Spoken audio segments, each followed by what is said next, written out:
Alright mga kapatid, welcome ulit sa ating bagong video reaction, review, commentary, opinion, criticism at kung ano-ano pa. No? Ito na naman tayo mga kapatid mula kay Melvs Castle.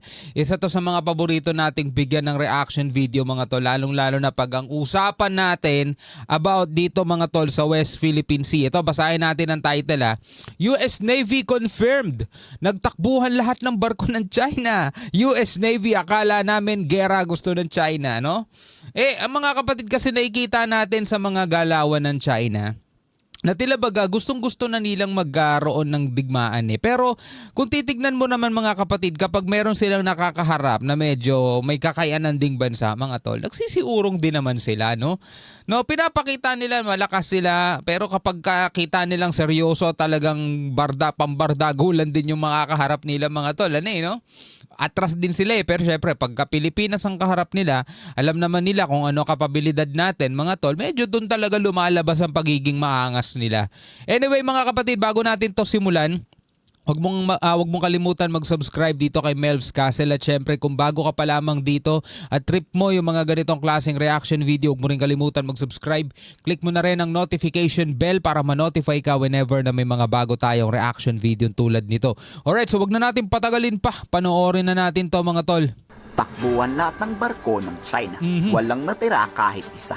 Kitang-kita yan sa monitoring ng sea light. Nasa Bao de Masinloc na kasi ang US Navy aircraft carrier na USS Carl Vinson. Dumating ang nuclear-powered air. Yung dumating tong hukbo mga tol ng Amerika, nasan yung mga barko ng China? Nandun daw nasa mga nila Nasa mga pantalan nila mga tol Tahimik doon, nandun, hindi gumagalaw mga tol. Aircraft carrier dahil sa agresibo at illegal patrol ng Chinese Coast Guard monster ship. Tingin ng war expert at analyst, gusto ng China magkagera ngayon na at ibubuwis ng China ang kanilang pinakamalaking barko para magkaroon ng digmaan. Pero palagay ko hindi Palagay ko lang. Kasi kung gusto ng China magkagera agad ngayon na, hindi rito sa West Philippine Sea ang panimulain nila mga tol. Kasi hindi naman ito yung pinaka nila Ang gusto nilang makuha mga tol ng napakahaba ng panahon, yung Taiwan. Pero tingnan nyo, hanggang ngayon hindi pa rin nasisimulan. Pero sabi, the countdown begins ngayon 2025. Di natin alam mga kapatid kung may katotohanan yon.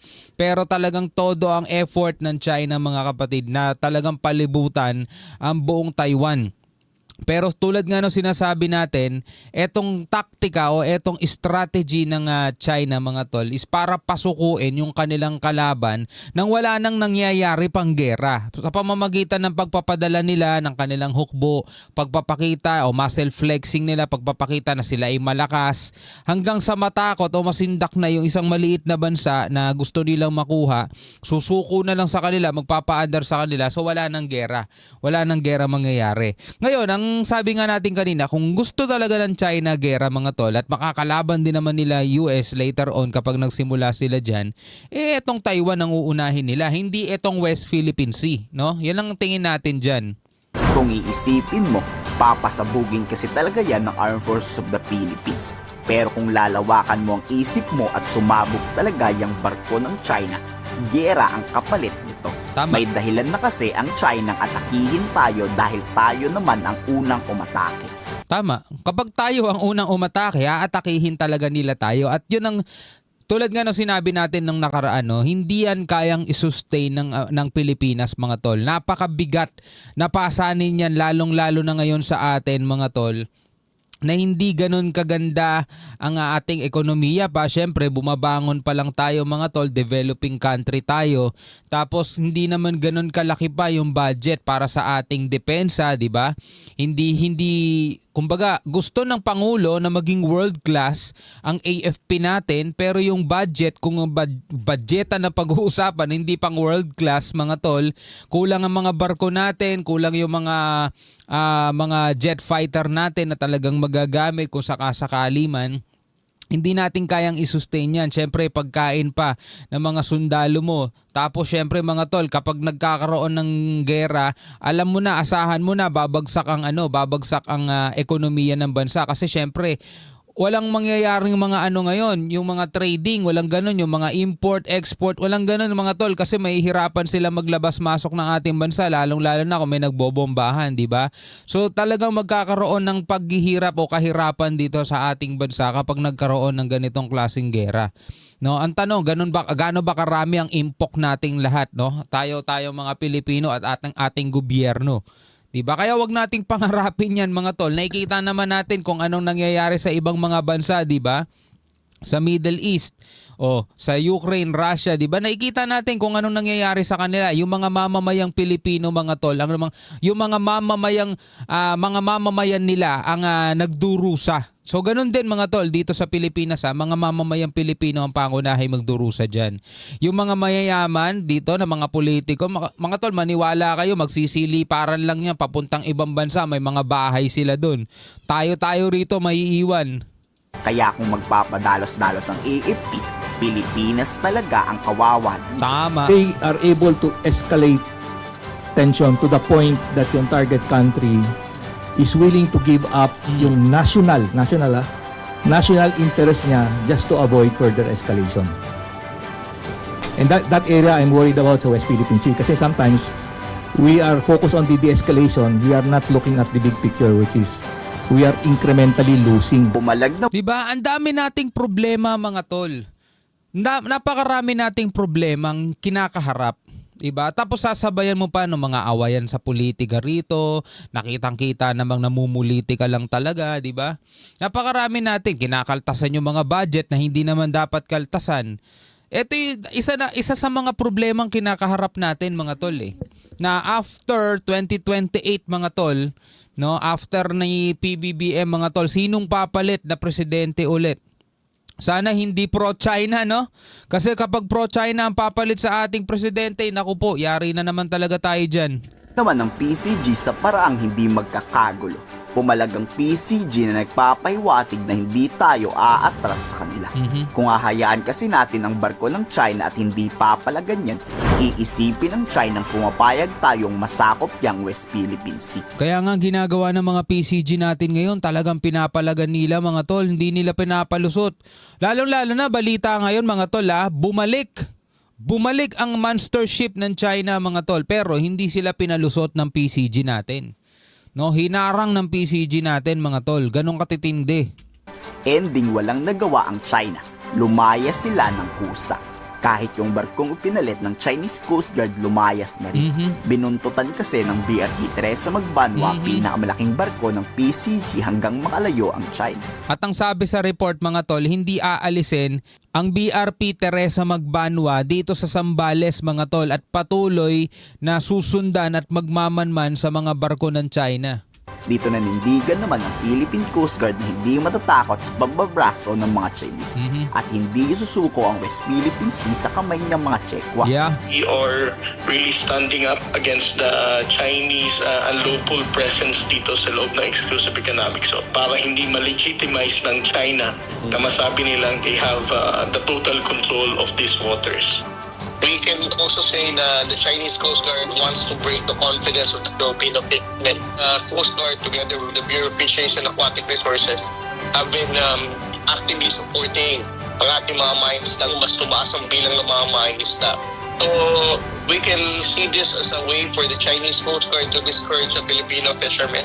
Nagsimula ang pagpasok ng China monster ship dahil sa mga Filipino fishermen.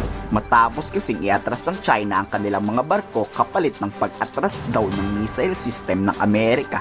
Wala, hindi tayo magwi-withdraw dyan, no? Sa kagustuhan natin na mag-acquire ng mid-range capability missile kasi kailangan talaga ng Pilipinas yun mga tol. Depensa natin yun eh. Hindi lang sa China, sa kahit na anumang mga pwedeng maging threat o maging banta sa ating seguridad mga tol. Kailangan yan at bakit sila aangal? Sila nga may nuclear di ba? Bati-ba na ang mga mangisdang Pinoy pero hindi kasi inalis ng AFP ang missile. Yan ay kinagalit ng China at ikinapikon. Dito na nawagan ng National Security Council sa kapwa Pilipino. Huwag kayong matakot mangisda dahil ipaglalaban kayo ng AFP laban sa mga Chinese. Tama. Tuloy nyo lang yung pangingisda nyo, walang nagbago. Hindi po titigan ng ating pamahalaan through the Coast Guard and the BFAR na magbigay ng suporta sa inyo. Kumbaga, Pero dapat no, i-secure ng ating mga otoridad yung kapakanan din syempre ng ating mga mangingisda. Hindi naman kasi pwedeng sabihin, sige, huwag kayo matakot, mangisda kayo. Tapos wala naman yung presensya ng Coast Guard, wala yung presensya ng mga otoridad natin, di ba? Andiyan ng presensya ng China, hindi naman lagi nawawala, di ba? Kawawa yung mga mangingisda natin, no? Dapat yun din ang gagawin ngayon ng ating mga otoridad. Every time na merong papalaot na mga mangingisda, dapat laging may presensya ng Coast Guard. Nagkakaproblema lang tayo dyan mga tol dahil nga sa kakulangan ng barko natin na yun ang isa sa dapat tutukan ng ating pamahalaan. notwithstanding the presence of this CG-5901, ay walang magiging epekto ito sa operasyon ng ating pamahalaan. What if napiko ng AFP tapos pinasabog yung barko ng China? Handa ba kayong lumaban pag nagkapikunan at nagkabombahan? Komento sa baba. Ito, komento ko dyan. What if mga tol, mapiko na talaga ang AFP, no? At magpakawala sila ng missile at patamaan itong China. Ako na mismo magsasabi sa inyo, pag ginawa yun ng AFP mga tol, sinayang ng AFP ang pinagsisikapan ng ating gobyerno na maiangat ang antas ng pamumuhay natin. Actually, wala pa nga, hindi pa nga maramdaman ng mga Pilipino yun Pero sisirain ng AFP yun. Kapag isang missile lang ang pinakawalan natin papunta sa China mga tol, sira na lahat, masisira lahat mga tol. Ang pagsisikap ng ating gobyerno, kahit mula pa man noon, napaunlad rin yung ating bansa. Kasi talaga mga tol, ang gera ay walang maidudulot na mabuti yan. Maging mayamang bansa ka man, ay malaki ang magiging epekto niyan sa'yo. Lalo pa kaya sa atin, napakahirap natin mga tol. Diba? Yung ibang mga bansa, bebentahan lang tayo ng bebentahan ng armas. Ipapautang nila yan mga tol kasi kailangan natin, uutangin natin. Mababaon tayo sa utang dyan. Tapos ay babalik mo ba yung mga buhay na magbubuwis para lang sa pakikipaglaban mga tol. Kaya nga, sa kabila ng ating paggigiit, mga tol, na atin ang West Philippine Sea, dapat manatili pa ring mahinahon ang ating PCG, ang ating AFP, ang ating mga kasundaluhan. Hindi naman na kailangan pang patunayan ang tapang nila, mga tol. Alam na nating matapang yung mga yan. Pero mga tol, bukod sa pagiging matapang, dapat matalino. Kasi kung puro tapang lang mga tol, pupulutin tayong lahat sa kangkungan. Yun lang masasabi ko dyan. Anyway, bilang isang Pilipino mga tol, ano masasabi mo dyan? Comment ka na lamang sa ibaba. Hanggang sa muli, ako nga pala si Shobaldi. Peace out.